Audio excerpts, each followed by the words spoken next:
আমার গানম্যানের দরকার নাই, আমি গানম্যান নিব না, আমি প্রত্যাখ্যান করছি।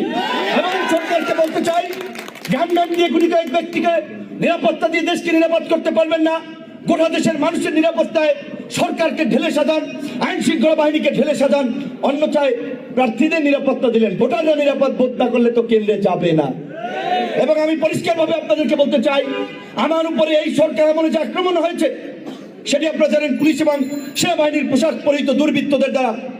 এই ঘটনায় যেহেতু 30 কার্য দিবসের নোটিশ জারি করে 4 সেপ্টেম্বর থেকে এখন পর্যন্ত বিচার করে নাই, তার মানে এই ঘটনায় সরকারের মৌন সমর্থন রয়েছে এবং যদি বিচার না হয় তার জন্য দায়ী থাকবে সরকার। এবং আমি এই ঘটনার জন্য ডক্টর ইউনূস এবং তার উপদেষ্টা পরিষদকে আমি দায়ী করব। তাই আমি আবার বলছি, আমি গানম্যান নেব না। আমার যদি কিছু হয় সেদিন আপনারা আমার কবরের সাথে এই উপদেষ্টা পরিষদকে আপনারা খবর দেবেন, এটি আপনাদের প্রতি আমার আহ্বান।